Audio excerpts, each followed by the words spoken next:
Hi guys, Jessica here. People say that when I smile like this, ready? I look like the Cheshire Cat from Alice in Wonderland. I think it's funny. Ooh, sorry. I got the air on and it's making my allergies go. But anyways, I have my first in my mailbox ever. I never knew that's what people called it on YouTube, so I did videos and I never named them that. So I guess I'm going to start now. So in my mailbox, I've said a million times I use swap tree. So I got the short Second Life of Brie Tanner. It's really small. I'm actually surprised by that.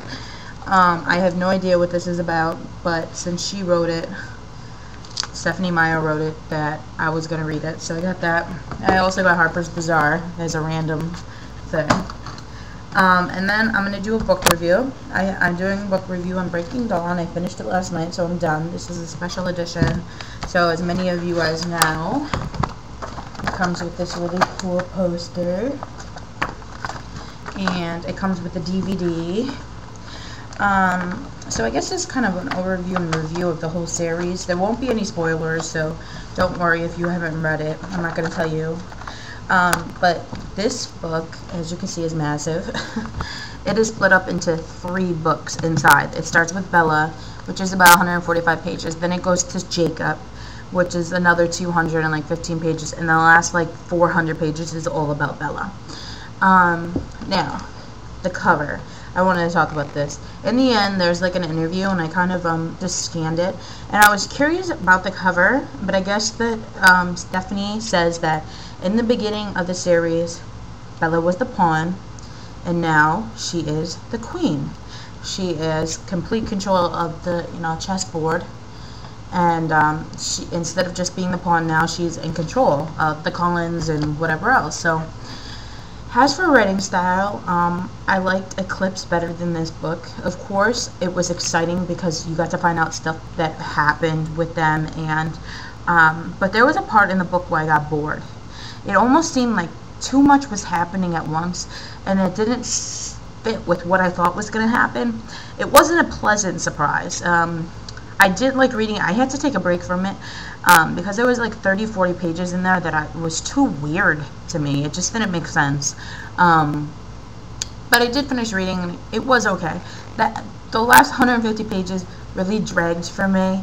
I thought it was too much details thrown at me at once for it to be the end of the book.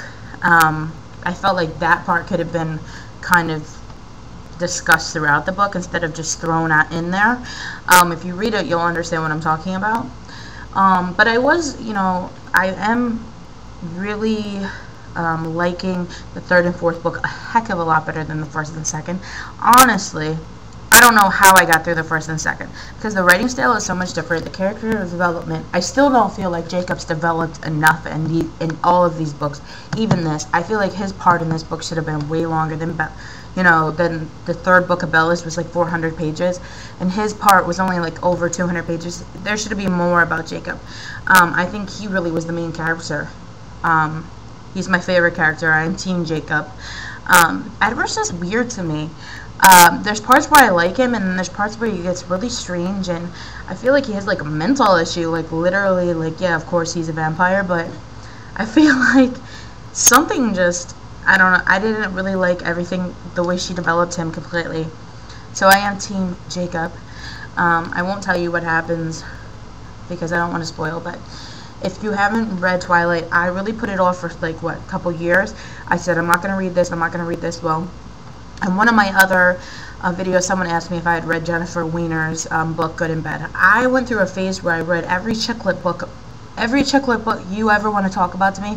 Nanny Diaries, Jane Green, any of her books, Jennifer Weiner, Marian Keyes, just any book like that. I've read all of those books, so I needed to find a new genre. So I went to fantasy and young adult. I love young adult books. So this is technically, I guess, considered young adult, but I think there's parts of it that are really adult writing. So I think it's different if you read it as my age or say if you're 16 years old. So that's my overall review. I do suggest that you read it if you're really into vampires and werewolves and witches and all that kind of stuff. I'm kind of disappointed that they didn't include like fairies or something in this, because there's a few characters in the book that I could see as fairies, because they kind of she wandered through all this other occult stuff. So I don't know, I was kind of disappointed in that. But so definitely read this if you get a chance. I hope you enjoyed this review and In My Mailbox, and I will talk to you guys soon. Bye.